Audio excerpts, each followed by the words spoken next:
Tonight on Connecticut's news station, a small town tragedy. It makes me want to move out, get out of this area. A community shaken up after 3 people are found dead inside of a home. Budget backlash at the Capitol.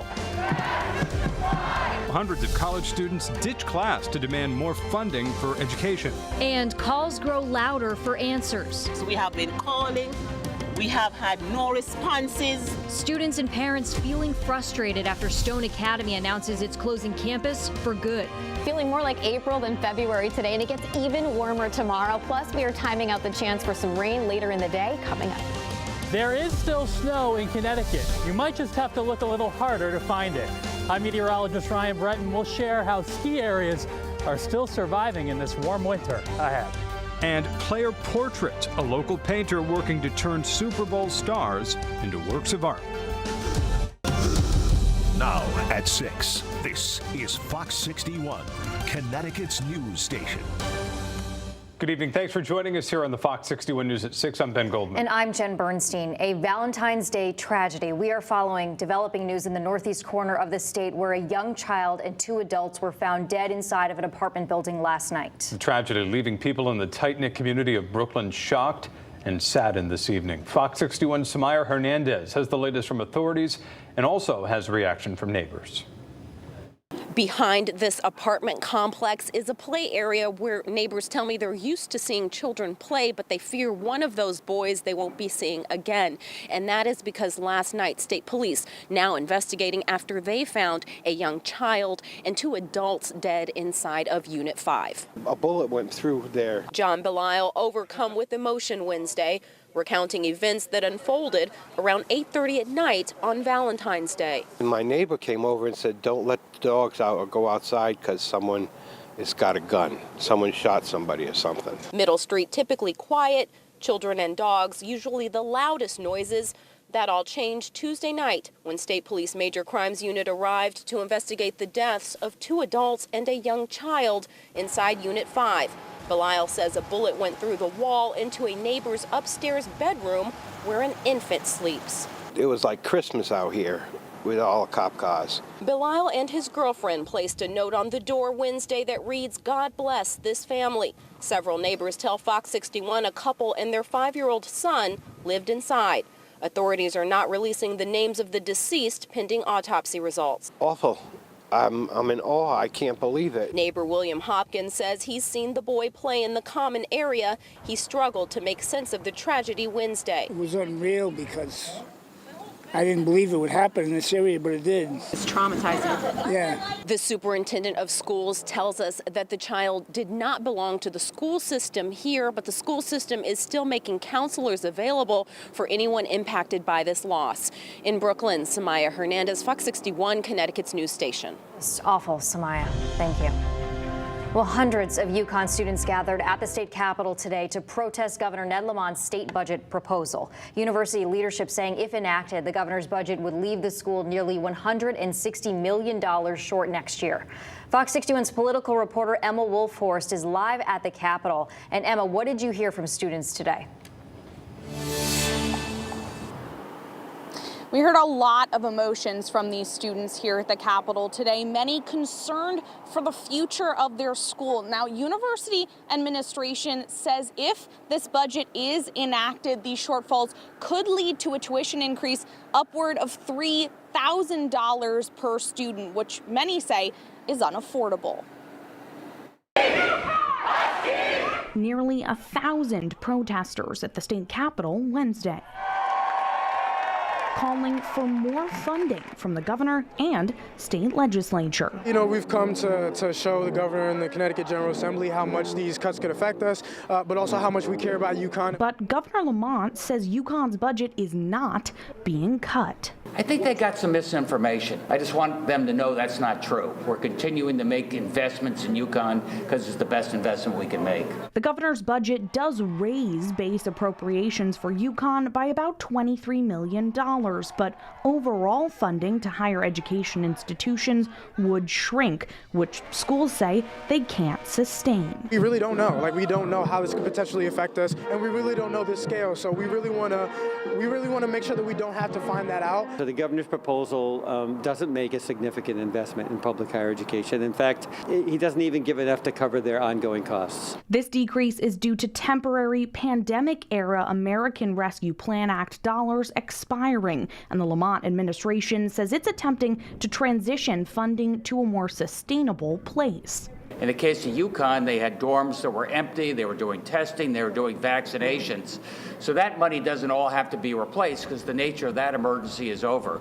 But students and lawmakers not convinced. Hey, you're not supporting a business, you're not supporting a corporation, you're supporting students, and you are supporting the future of this state. So please keep that in mind, and please stand with us in solidarity on that.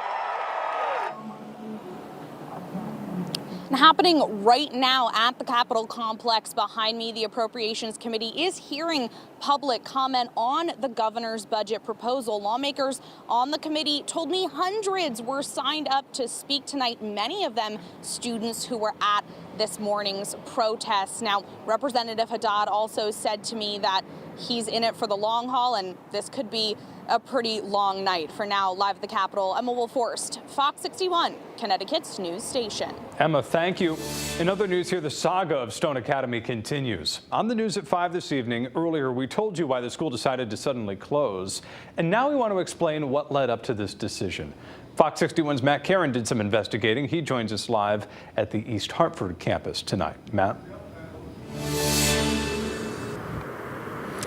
Well, students tell me that while the suddenness of this announcement certainly came as a shock, they also saw the writing on the wall for years, and they say that they're frustrated not only with Stone Academy administration, but also with state regulators who they say have been ignoring them. People who didn't live through it wouldn't even believe it. Stone Academy nursing student Justin Cullifer says he sent hundreds of messages to Stone Academy, the State Office of Higher Ed, and the Department of Health, sounding the alarm on concerning practices. The people that we reached out to over the years didn't take us seriously, and it had to get to this point where school needs to shut down in the middle of a pandemic. But the State Office of Higher Ed acted like these findings of non-compliance violations were new revelations. Once you find out that 20% of the staff is not certified and that the clinical hours that are being booked are not accurate, you start to wonder, what the temerity is with this coursework and how critical it is. Like, we're not watering down an LPN program. Fox 61 discovered this isn't the first time Stone Academy has been in hot water. Last year, they were forced to pay more than $1 million to resolve allegations that they made direct student loan payments on behalf of more than 150 students in order to prevent their school's loan default rate from getting too high. I'm feeling very defeated, very overwhelmed, very disappointed, disgusted. But what about our time, our effort, our hard work? According to a report by the National Clearinghouse Research Center, for-profit colleges are more likely to abruptly close. But student Justin Cullifer had a parting message for his fellow future nurses. Don't give up. Find another path. There are good schools out there. And I got to work alongside a lot of great students who are going to make amazing nurses one day. I really hope they don't let the bad decisions of certain business people pave their path. Okay, so as for what comes next for these students, the Office of Higher Ed is asking them to take a survey, which you can find on our website, fox61.com.